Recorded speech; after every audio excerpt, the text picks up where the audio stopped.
Você está feliz por estar aqui nessa noite? Amém? O pastor ainda não está conosco, na próxima semana ele estará, mas eu quero transmitir aqui o abraço dele, que ele está com vontade de estar aqui. Pode ter certeza que a vontade dele era estar aqui, mas essa noite ainda não. Semana que vem ele estará aqui, amém? Mas nessa noite eu quero compartilhar com você uma palavra que Deus colocou no meu coração há algum tempo atrás já. E essa foi uma palavra que Deus me deu num dos meus devocionais, aonde eu fazia a leitura da palavra. E lendo a palavra, esse trecho sempre era um trecho que me chamava muito a atenção. Uma particularidade desse texto sempre me chamava a atenção, e eu dizia: Deus, o que é que o Senhor quer nos ensinar com isso aqui? Porque se isso aqui está escrito na tua palavra, é porque é importante. Se isso aqui está relatado, tem esse detalhe, tem essa pequena palavra que algo o Senhor deseja falar conosco aqui. E por muito tempo eu me perguntei o que era, sobre o que era, e num dos meus últimos devocionais, Deus falou comigo a respeito disso. E o título dessa mensagem que eu coloquei se chama Imagem e Semelhança, né? Então hoje nós vamos trabalhar, vamos aprender e ouvir sobre esse tema que eu creio que o Espírito Santo deseja falar conosco. O texto base está em João, capítulo 21, versículo 7. E aqui está o texto, o qual eu perguntava: Senhor, por que é que isso está escrito? Por que é que isso está relatado na tua palavra? Então, João, capítulo 21, versículo 7, diz assim: Aquele discípulo a quem Jesus amava disse a Pedro: É o Senhor. Simão Pedro, ouvindo que era o Senhor, cingiu-se com sua veste, porque se havia despido, e lançou-se ao mar. A pergunta que eu sempre me fazia, ou que eu sempre fazia nos meus devocionais, na minha leitura é: por que é que Pedro, nessa situação, nesse versículo, ele se encontrava despido? Ele se encontrava sem roupas. O que isso quer me ensinar? O que essa passagem, o que esse detalhe quer me ensinar? E essa passagem, ela se dá depois da ressurreição de Jesus. Jesus já havia sido morto na cruz do Calvário, Jesus já havia se entregado pela nossa vida, 3 dias depois ele ressuscita, e aí você sabe que Jesus ele passa um período, né? Se revelando às pessoas, e aqui Jesus já havia se revelado 3 vezes aos discípulos. 3 vezes ele já havia estado com os discípulos ressurreto. E depois dessa 3ª vez, que é um pouquinho antes desse capítulo, se você for ler, Pedro ele faz um convite para os seus amigos, para os seus companheiros, que também eram discípulos de Jesus, e ele diz: vamos sair pescar, porque Pedro era um pescador, né? E Jesus encontrou ele pescando. E ele vai pescar depois dessa revelação, depois desse conhecimento. Porém, quando ele vai pescar, ele tira a sua roupa. A Bíblia fala, algumas versões que dizem que ele estava nu, e outras versões que dizem que ele estava apenas com as roupas íntimas, com as roupas de baixo, que isso também era considerado um tipo de nudez. E ele estava assim, no meio dos seus amigos, fazendo algo que teoricamente ele gostava. E quando eu li essa passagem, o Espírito Santo me levava a pensar que é dessa forma, é nesse estado que muitas pessoas se encontram hoje. No meio dos seus amigos, fazendo de repente algumas coisas que gostam ou não, mas fazendo algo, mas se encontram despidos, se encontram sem roupas. Sabe aquela situação que às vezes você está em casa fazendo uma faxina, agora eu vou falar mais com as mulheres, e chega alguém na sua casa para fazer uma entrega? Você já se pegou assim, dessa forma? E aí o que você pensa? Eu não estou vestida apropriadamente para receber a entrega, para receber alguém. Visita hoje é um pouco mais raro, né? Mas as entregas acontecem a qualquer momento. Eu já me peguei dessa forma. É como se fosse Pedro, nesse momento, um pouco pior. Ele não estava vestido, ele estava completamente despido. E eu me perguntava: Senhor, o que isso quer dizer? Pedro estava despido, por que ele tirou a roupa? Qual que era a ideia? Por que ele fez isso? E aí eu comecei a refletir sobre as roupas na nossa vida. O que as roupas significam? O que as roupas, elas simbolizam? Porque é que Pedro estava sem elas, né? E qual que é a primeira coisa que uma roupa simboliza? Na Bíblia, você vai ver que existiam tipos de roupas, inclusive desenhadas pelo próprio Deus. Então você vai ver que nos sacerdotes, por exemplo, os sacerdotes, eles usavam uma roupa específica, né? Eles tinham até na sua frente pedras que representavam o governo de Deus, 12 pedras. Então quando você olhava para aquele homem vestido daquela forma, você identificava que ele era um sacerdote. Salomão, você acha que ele se vestiu bem ou não? Mas a Bíblia fala que Salomão, por mais bem que ele tenha se vestido como rei, ele ainda assim não se vestiu como os lírios do campo, que o Senhor o vestia. Mas os reis tinham uma veste especial. O próprio Jesus, a Bíblia fala que ele tinha uma roupa especial, porque ela havia sido tecida de cima a baixo, nela não havia costura. Ela havia sido tecida completamente. As roupas, baseado nisso, você vai entender que a primeira coisa que uma roupa, ela simboliza na nossa vida, se chama identidade. Quando você olha para alguém, você consegue muitas vezes ver através da roupa dela a sua identidade representada ali. Não tem aquelas roupas que você olha e diz assim, bonito, usaria, certo? Mas também não tem aquelas roupas que você diz, isso aqui eu não usaria. Por quê? Porque não está de acordo com a sua identidade, com aquilo que você gosta, com aquilo que você se identifica, né? E hoje isso está cada vez mais claro. Estudando, né, a moda ou a roupa em si, você vai ver que hoje tem pessoas que são especialistas em descobrir o estilo da pessoa, em descobrir as cores que mais combinam com essa pessoa, e isso tudo só é trazer a identidade da pessoa para fora. Essa semana teve não é o aniversário, mas a comemoração da Rainha Elizabeth. Você acompanhou alguma coisa na TV? Ela completou essa semana 70 anos de reinado, nem de vida, 70 anos de reinado. Ela tem, se eu não me engano, 96 anos. E aí você olha aquela celebração, né? Cheia de pompas. E aí você vai ver que a Rainha Elizabeth, ela se veste de uma forma. O príncipe Charles também se veste de uma forma, com aquela, né? Eu estou até meio parecida hoje com esse negócio aqui, ó. Mas eles têm aqueles, como diz o Billy, os macarrõezinhos, né? Que indica a autoridade, as medalhas, os oficiais. E aí você vai ver os príncipes, as duquesas, elas se vestem de uma forma que traz a identidade de quem eles são. E aí você vai ver do outro lado as pessoas assistindo.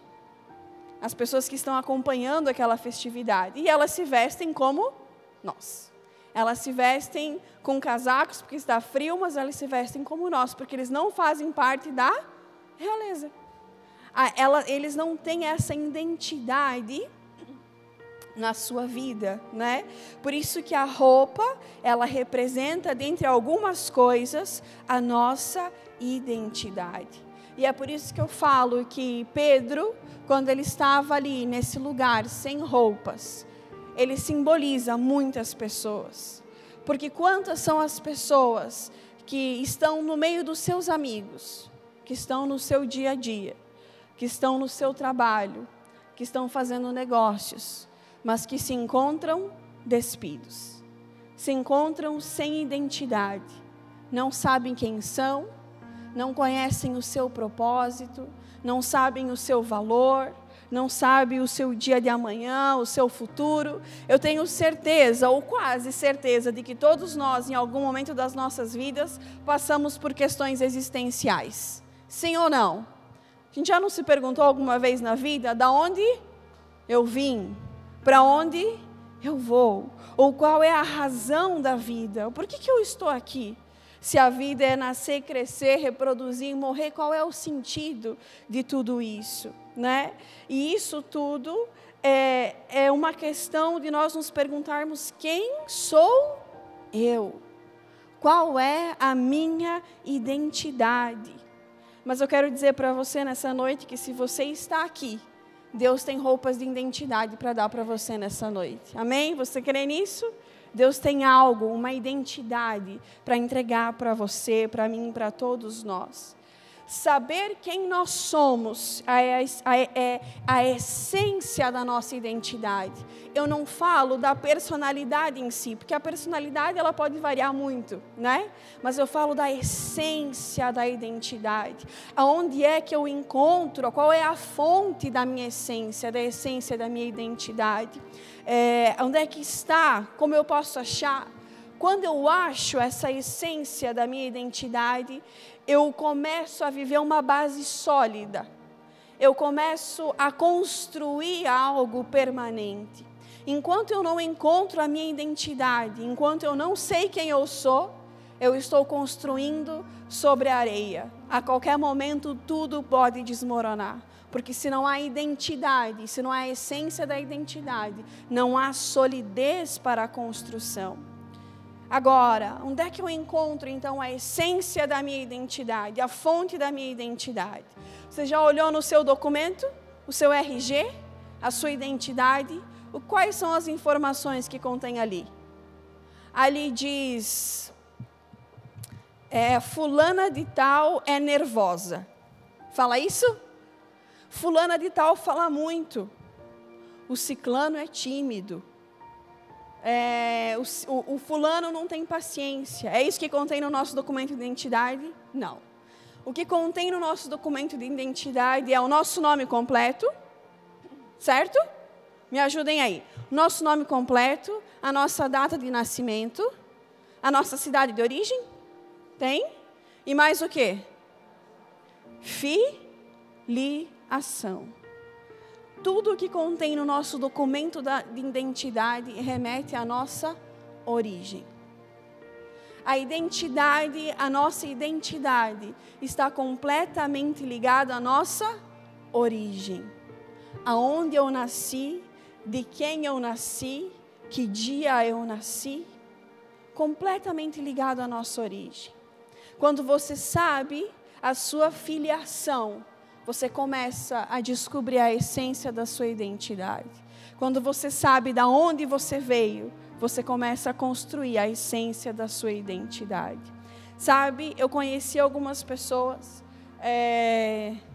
durante a minha vida, que está começando apenas, mas eu já tive algumas experiências, de algumas pessoas que foram adotadas completamente, pai e mãe, e algumas pessoas que foram adotadas parcialmente, né? Era filho da mãe, mas não do pai, ou vice-versa. E eu poderia dizer que todas as pessoas que eu conheci assim, por mais amor, cuidado e provisão que tenham recebido, em determinado ponto da sua vida, elas começaram a buscar quem era o seu pai e a sua mãe biológico. Você conhece alguma história assim? Que a pessoa sendo adotada, ela vai buscar o seu pai e a sua mãe biológico?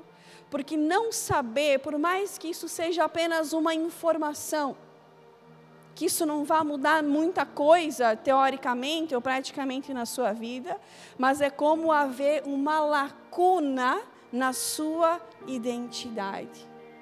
De se perguntar, puxa, será que o meu nariz é parecido com o de quem? Com o do meu pai ou com o da minha mãe?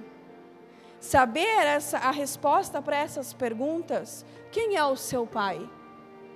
Quem é a sua mãe? É algo mínimo, talvez, que nós podemos considerar que nós devemos saber. Essas pessoas, elas passam por uma lacuna na sua identidade que elas precisam preencher. Elas precisam descobrir a sua origem. Mas mais do que isso, mais do que sabermos o nome do nosso pai, da nossa mãe, a nossa cidade, o nosso município, o que realmente importa é você saber aquele que pensou em você antes que você fosse gerado no ventre da sua mãe.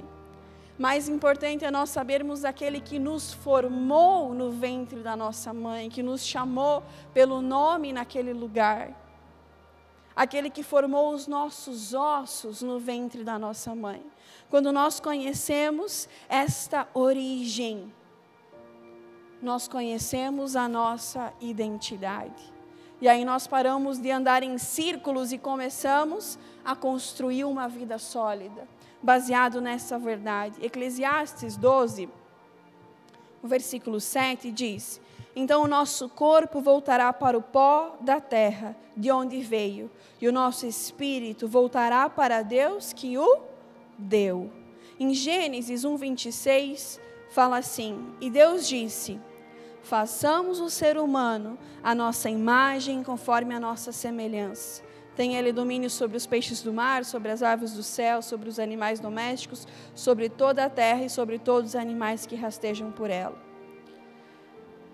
A grande massa da humanidade, ela anda perdida, ela anda sem rumo, anda sem perspectiva, sem expectativa, porque só reflete como está o seu interior, porque só reflete aquilo que está dentro dela.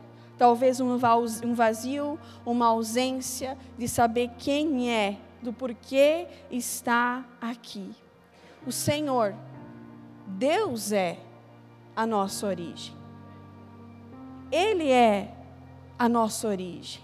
Foi Ele quem nos criou, foi Ele quem pensou em nós, foi Ele quem nos planejou.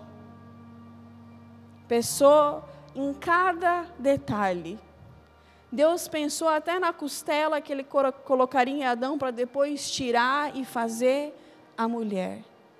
Olha para a pessoa e diga, para a pessoa que está do seu lado, diga assim para ela: essa noite você tem uma resposta.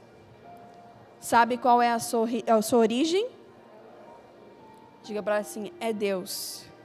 Deus é a sua origem.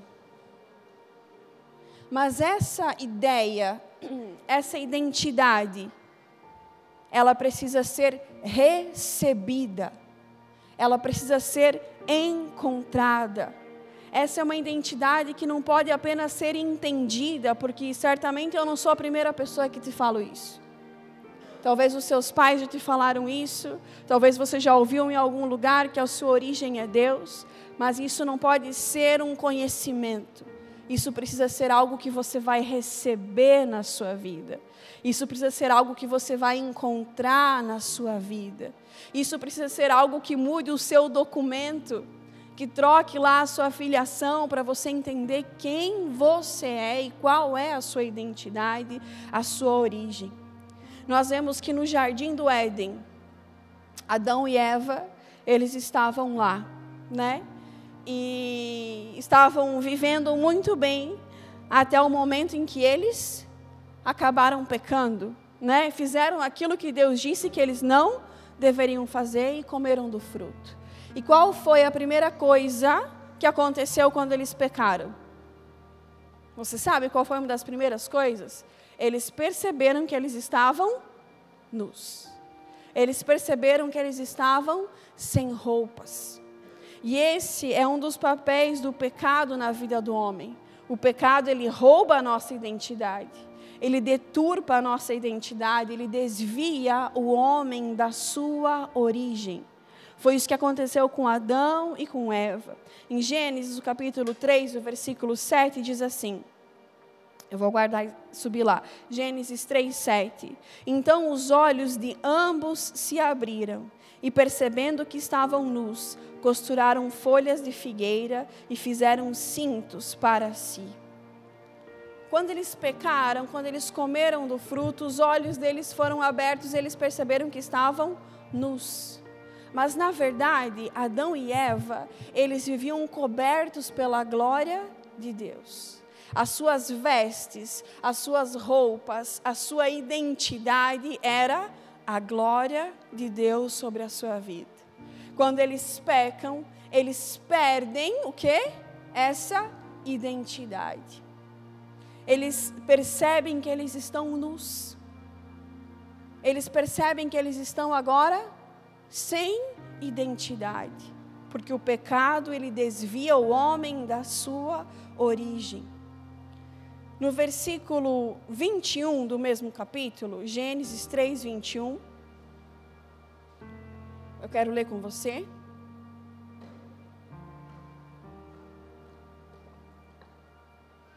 Diz: o Senhor Deus fez roupas de peles com as quais vestiu Adão e sua mulher.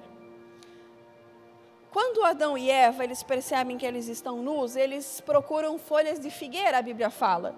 E eles começam a tecer roupas para si, cintos para si, para se cobrir com aquelas roupas. E isso simboliza a busca de todo ser humano pela sua identidade. Porque enquanto nós não encontramos a nossa identidade, quem nós somos, a nossa origem, nós passamos a vida buscando essa resposta. Nós queremos encontrar o porquê, nós queremos encontrar o motivo. E aí Adão faz essa roupa juntamente com Eva de figueira. Quando Deus vê essas roupas de figueira, Ele substitui essas roupas feitas por folhas por roupas de pele. Quando você pensa numa roupa de figueira, você imagina que ela vai durar quanto tempo? Uma roupa feita de folha de figueira vai durar quanto tempo? Agora, aqueles que acompanham programas de sobrevivência vão saber que não dura quase nada, né? E isso mostra a durabilidade de um encontro de identidade fora da vontade de Deus. Mostra o quanto dura uma filosofia que está distante da palavra de Deus. Mostra o quanto dura uma ideia que está em desacordo com a palavra de Deus. Isso mostra a durabilidade da tentativa do homem colocar sobre si mesmo uma identidade que ele mesmo criou. Ou seja, não dura nada. Isso simboliza aquela pessoa que diz: não, agora eu me encontrei. Mas uma semana, um mês depois, o vazio está completamente de volta, ou até mesmo pior, a roupa de figueira se foi, se desfez. E é por isso que o Senhor troca essa roupa e Ele entrega para esse casal roupa feita de pele. Você já comprou alguma coisa de couro?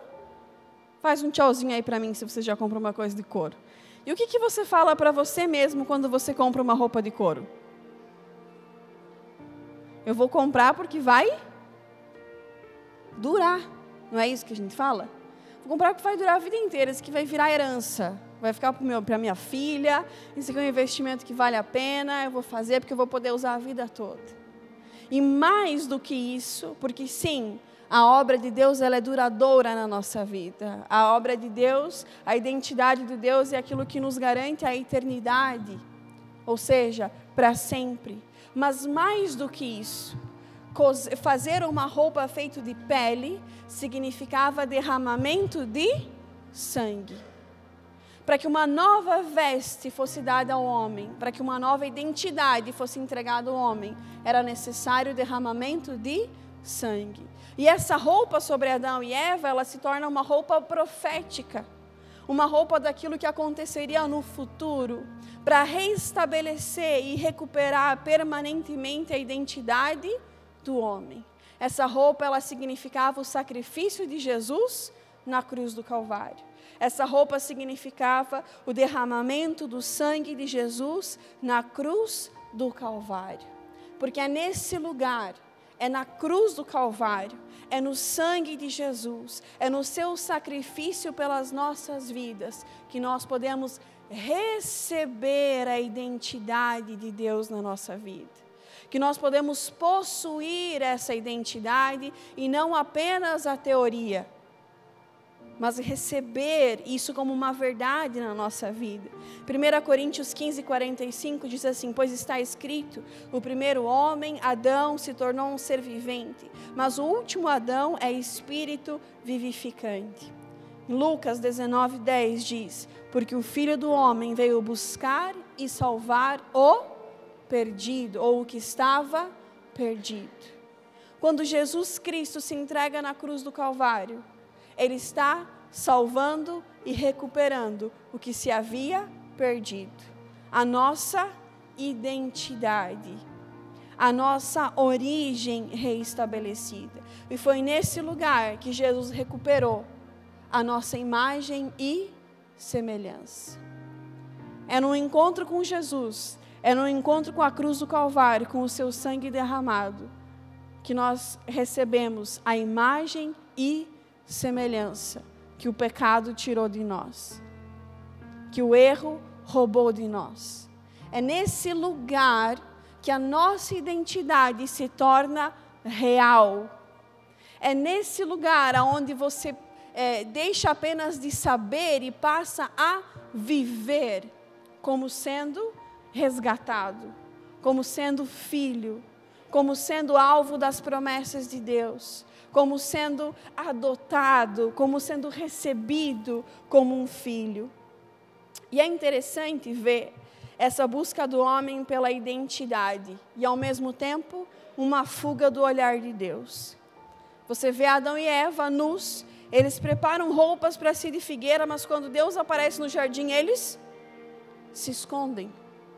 Pedro estava nu no barco e quando João diz, é Jesus, Pedro o que faz? Se joga a túnica e se atira no mar, para ir ao encontro de Jesus. E isso muitas vezes simboliza a nossa busca. Quantas vezes nós buscamos em tantas coisas a nossa identidade, a nossa origem. E quando nós temos um encontro inicial com Jesus, a nossa primeira reação é esconder, é fugir. É porque a gente sabe, o Espírito testifica de que Ele é a origem da nossa identidade. Ele é a nossa origem. Assim foi com Adão e Eva, assim foi com Pedro, né? Essa fuga. Senhor, o que nós vemos nessas duas situações em comum é que Ele está lá. Mesmo quando Adão e Eva estavam despidos e sem identidade, o Senhor estava lá. Quando Pedro estava nu no barco, o Senhor estava lá. E nós sabemos que se está perdido, se está sem identidade, se está sem rumo, uma certeza que você pode ter é que Deus está aí. Que Deus sabe o que você tem pensado. Que Deus sabe o que o seu coração tem clamado. Deus está aí. O Senhor está aí, Ele sabe de todas as coisas. E Ele está pronto para ver a sua identidade restaurada. Nós vemos, entretanto, que Pedro, ele não era alguém que estava absolutamente sem uma experiência de identidade, né? Ele já havia caminhado com Jesus por 3 anos. Ele tinha vivido coisas extraordinárias com Deus. Ele havia visto milagres, ele viu a sua sogra ser curada, leprosos serem curados, cegos verem, paralíticos andarem, ele viu mortos voltarem à vida, ele viu Jesus parar o mar e o vento. Ele andou sobre as águas. Ele viu tantas e tantas coisas. Ele foi o homem que quando estava no barco, se vendo como um pescador comum, se achando um pescador comum, Jesus disse, te farei pescador de homens. Pedro, o que eu tenho é mais para você do que você pode imaginar. Pedro foi um homem que Jesus em determinado momento disse, tu és Petrus, e sobre essa palavra, sobre essa verdade eu edificarei a minha igreja. Pedro não era alguém que estava há muito tempo sem identidade. Fazia pouco tempo que ele havia conhecido Jesus e andado muito tempo com ele. E o que foi que aconteceu então para que Pedro estivesse nessa situação? Para que Pedro estivesse sem identidade? Talvez Pedro ele tenha sofrido algumas frustrações. Não com Jesus, mas consigo mesmo. Talvez ele ouviu algumas palavras como essa que Jesus disse, tu és Petrus. Sobre você eu vou edificar a igreja. E ali na frente Pedro nega Jesus 3 vezes. E um pouco antes disso ele saca a espada e corta a orelha do soldado Malco. E um pouquinho depois disso Jesus tem que dizer para ele, para trás de mim, Satanás. Talvez Pedro tenha passado por muitas ou por fortes frustrações sobre si mesmo, sobre ele mesmo, em relação àquilo que ele havia ouvido de Jesus. E isso deturpou a sua identidade.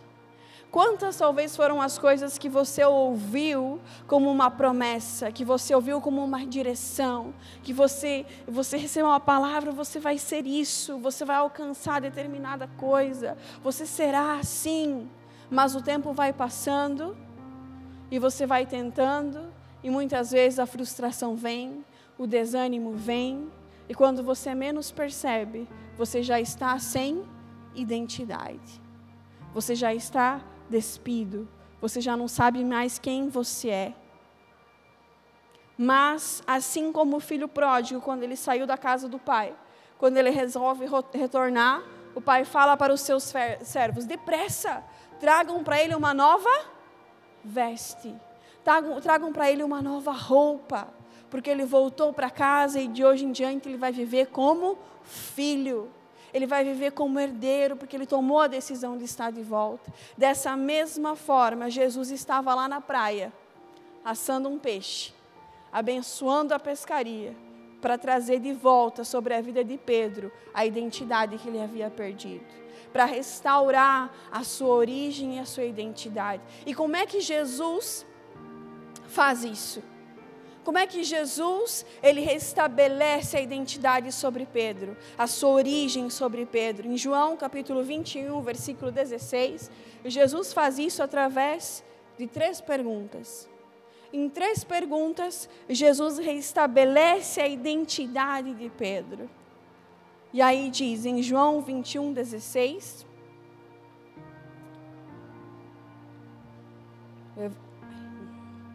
Jesus perguntou pela segunda vez, Simão, filho de João, você me ama?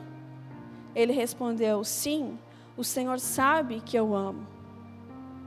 Jesus, ele perguntou para Pedro, você me ama? E Jesus fez essa pergunta para Pedro 3 vezes. Pedro, você me ama? Pedro, você me ama? Pedro, você me ama? Sim, Senhor, o Senhor sabe que eu te amo. O que Jesus estava dizendo, Pedro, é aí que está a tua identidade. Em você me amar. Quando você me ama, com todo o seu coração, com todo o seu entendimento, com todas as suas forças, você se torna filho. E aí Jesus diz, e aí nós viremos e faremos nele morada. Quando você, nessa pergunta curta e profunda, Jesus estava dizendo, você sabendo essa resposta, você sabe quem você é. Você sabendo essa resposta, você sabe para onde você vai. Você sabendo essa resposta, você sabe de onde você veio. Você sabendo essa resposta, você sabe que há esperança. Você sabe que há o dia de amanhã. Você sabe que você não estará nunca sozinho. Agora, a pergunta que Jesus nos faz nessa noite é, você me ama? Fulano, você me ama?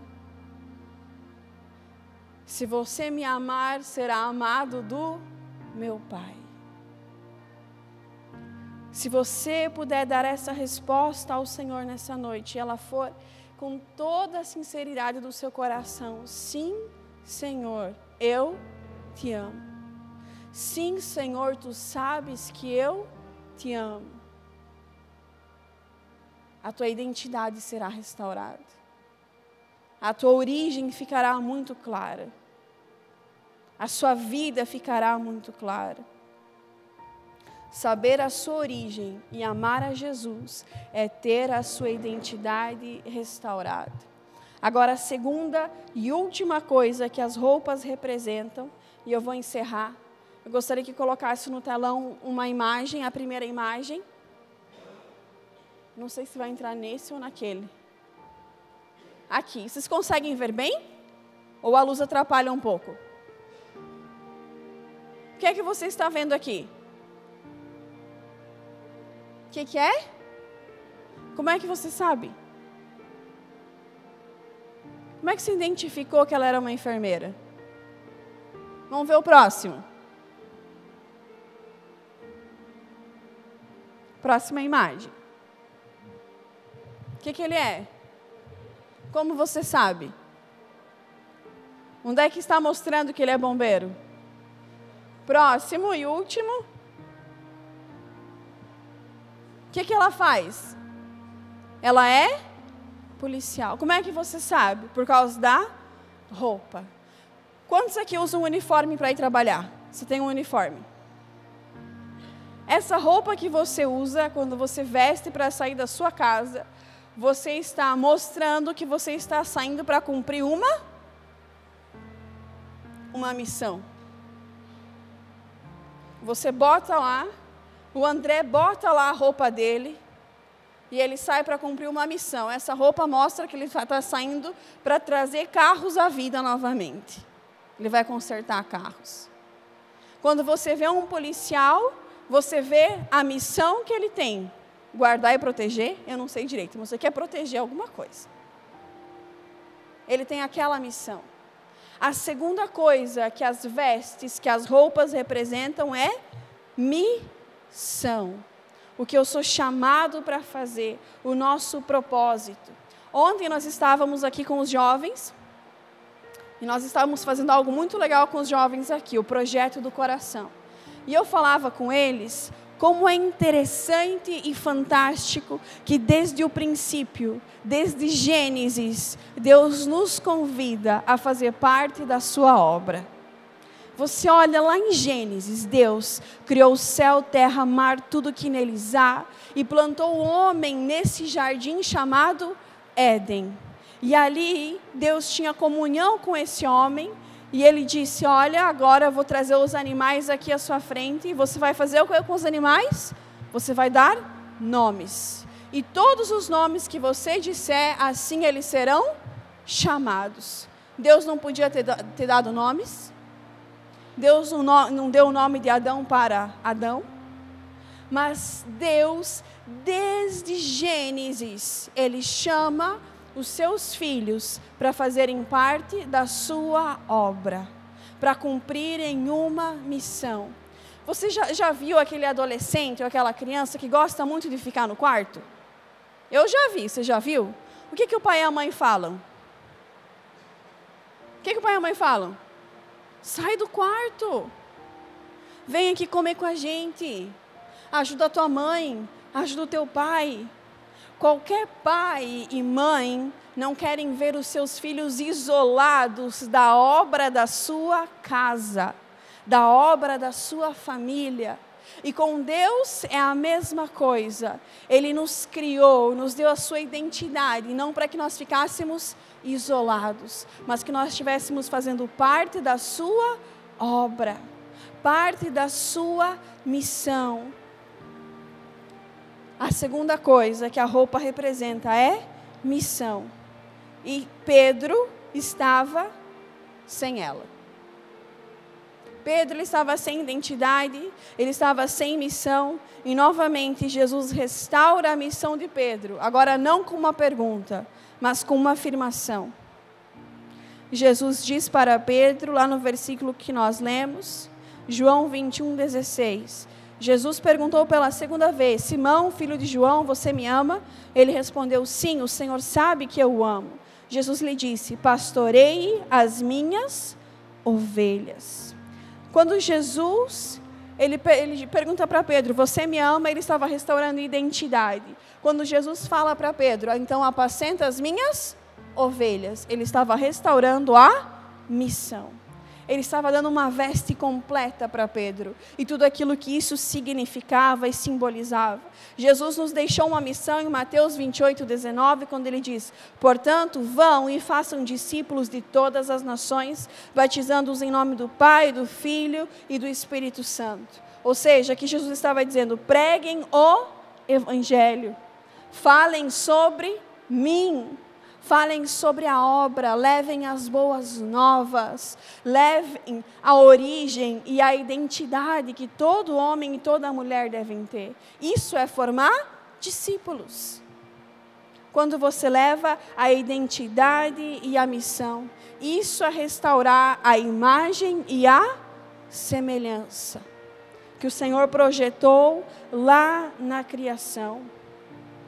Quando você faz discípulos, você restaura identidade e missão. Quando você faz discípulos, você restaura imagem e semelhança.